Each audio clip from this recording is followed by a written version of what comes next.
El Ministerio Internacional Nueva Vida en Cristo presenta Momentos de Reflexión, un mensaje para su vida diaria, con el pastor Misael Ocampo Rivera.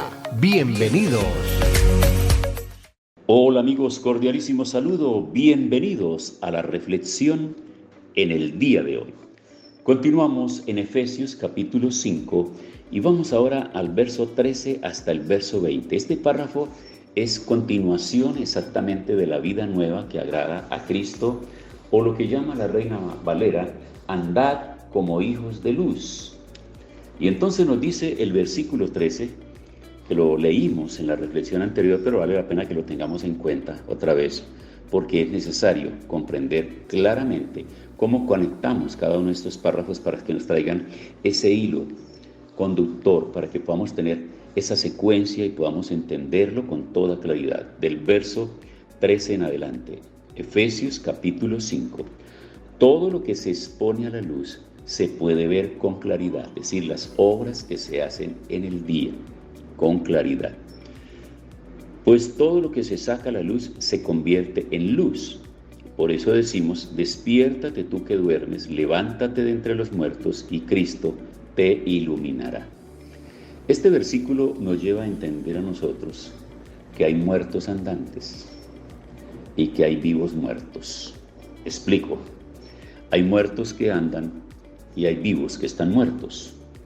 Significa con ello que mientras la persona pertenezca al reino de las tinieblas, dando lugar a sus pasiones, a sus vicios, a su inmoralidad, a su corrupción, su vida no está en conexión con Dios, aunque crea en Dios. Porque no se trata de creer en Dios, se trata de creerle a Dios. Y hay un pasaje muy interesante en el Antiguo Testamento que sucede con el llamado a un profeta llamado Jonás, que Dios lo llama para que vaya a dar un mensaje específico a una ciudad cuya maldad ha llegado delante de Dios y por lo tanto el juicio de Dios va a ser derramado sobre esa ciudad para ser destruida. No obstante, en un acto de misericordia, Dios llama al profeta Jonás y le da la tarea de ir a predicar en ese lugar y a hablarles acerca del arrepentimiento. ¿Pero qué sucedió? Como Jonás como un hombre hebreo sabía perfectamente que esa nación, esa ciudad, los había perseguido a ellos, había matado mucha de su gente y que eran sus enemigos, él reacciona de manera muy humana y desobedece a Dios yéndose hacia otra ciudad. Pero finalmente Dios se encarga de hacer que este profeta vaya y predique en la ciudad de Nínive. Así que Jonás, a regañadientes, va, camina, es una gran ciudad, y empieza a pregonar por todos los lugares, por todas las calles y por todos los sitios, a hablar del juicio que viene contra esa ciudad. De manera que ese pregón llegó a oídos del rey.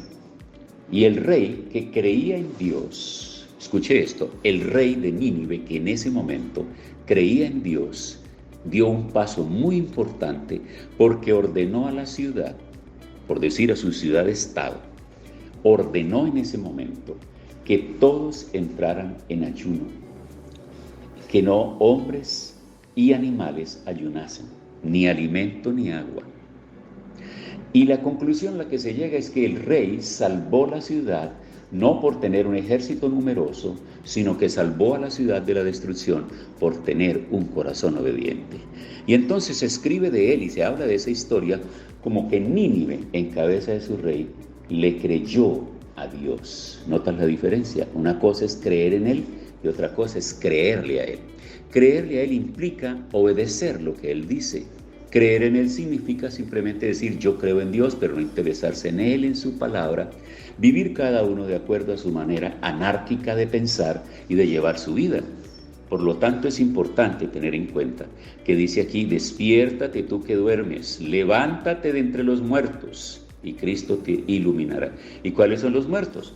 Pues esos muertos que caminan por ahí, muertos en delitos y pecados, muertos llevados de sus filosofías, llevados de toda su manera de pensar, muertos llevados de todo aquello que viene rodando de nación en nación, todos aquellos movimientos que traen sobre la gente desgracia, destrucción, que acaban con la familia, que acaban con la identidad de la persona, que acaban con los valores, que simplemente llevan a las personas como si se tratasen de seres inferiores, que son dominados por tantas corrientes filosóficas humanas.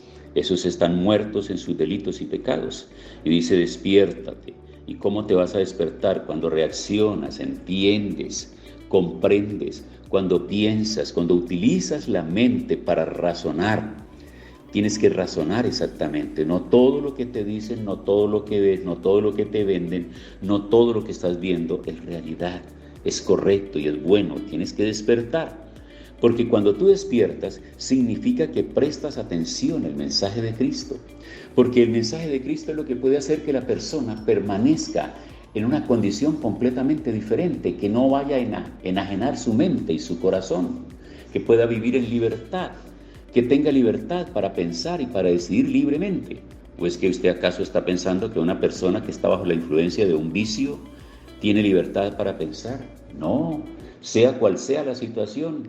Es calamitoso ver en la calle personas, yo la veo con tanta dificultad, que se mueven hombres sostenidos por un bastón, caminando casi doblados, pero en una mano llevan el bastón y en el otro llevan el cigarrillo. Mira la esclavitud tan terrible. ¿Qué es? ¿De quién es que nosotros nos cuidamos? Estoy recordando ahora una anécdota que me sucedió hace unos años.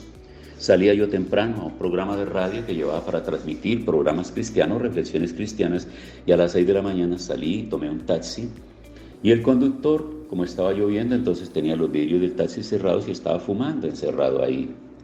Y yo le hice una pregunta, lo saludé amablemente y le pregunté, amigo, ¿puedo hacerte una pregunta? Y él me dijo, sí, claro. Y yo le digo, te la voy a hacer de la manera más difícil. Hay dos formas de hacerla. ¿Para qué fumas? ¿Y por qué fumas? ¿Y por qué? Y tú me vas a decir, porque me gusta, porque está haciendo frío, porque estoy en una ciudad fría y entonces el cigarrillo me da calorcito. Ese es el por qué, pero la pregunta es el ¿para qué fumas? Y antes que él me diera la respuesta, yo le pregunté, si en la próxima esquina viene un carro en dirección suya, ¿lo evitarías o esperarías que te estrelle? Él dijo, no, yo lo evitaría si puedo. Si llegas a un lugar donde si sigues derecho te vas a un hueco y vas a perder la vida, ¿tú lo harías? No. Si alguien viene, para atentar contra tu vida, ¿tú estarías dispuesto a dejar que te quiten la vida? Él me dijo que no. Entonces, frente a todas estas negativas del cuidado que él tenía y de no permitir que otros lo dañaran, entonces yo le pregunto, ¿y por qué no te cuidas tú mismo? El principal enemigo eres tú. Porque ahora yo quiero que pienses en lo siguiente, con el correr de los años, tu mujer y tus hijos te visitan en una clínica, estás acostado en una cama lleno de mangueras por todos los lados, con un cáncer en los pulmones, con un cáncer en la garganta, con un orificio en el cuello, para que te alimenten con líquido. ¿Cómo te ves? Y el hombre inmediatamente bajó la ventanilla del taxi, quitó el cigarrillo de su boca y dijo, en realidad no lo había pensado así. Así es, amigos. Hay que razonar, hay que pensar. La gente que practica vicios está acabando su vida. Cuando veo a estos muchachos habitantes de calles por ahí recogiendo desperdicios en las canecas, recogiendo cartones y todo lo demás, yo inmediatamente me traslado a pensar en sus madres. Y yo digo, ¿acaso las madres que hicieron esos dolores de parto, amamantarlos, criarlos y llevarlos para que terminaran en esa condición? Pues claro que no. Entonces, por eso está diciendo, despiértate tú que duermes de entre los muertos, levántate y te iluminará Cristo. Cristo quiere iluminarnos a todos nosotros. Por eso hay que tener mucho cuidado con la forma de vivir. No vivan como la gente necia, sino con sabiduría. Esto quiere decir que deben aprovechar toda oportunidad para hacer el bien, porque estamos en tiempos peligrosos, estamos en tiempos difíciles. No sean tontos, mejor traten de entender cuál es la voluntad de Dios. No se emborrachen, porque así echarán a perder su vida. Mejor llénense del Espíritu Santo. Anímense entre ustedes con salmos, con himnos y con cánticos espirituales. Canten de corazón melodías al Señor. Siempre den gracias por todo al Dios y Padre, en el nombre de nuestro Señor Jesucristo. Qué maravillosa forma de exhortar el apóstol Pablo a los Efesios. Y obviamente que esa exhortación viene para nosotros también. Tú que puedes decirte, autodenominarte cristiano, y tú que me escuchas que dices, yo no soy cristiano. yo no soy evangélico, yo no soy católico, yo no soy nada. Bueno, si no eres nada de esas afiliaciones religiosas, por lo menos ten cuidado de ti mismo y trata de establecer un contacto con Dios. Oremos. Señor, muchas gracias en el día de hoy. Una vez más te damos por esta palabra que viene para fortalecer la vida de cada uno de nosotros. Yo te ruego que cada persona que la escucha pueda no solamente escucharla, sino reflexionarla y compartirla con otras personas que también tienen necesidad. Gracias en el nombre de Jesús. Amén.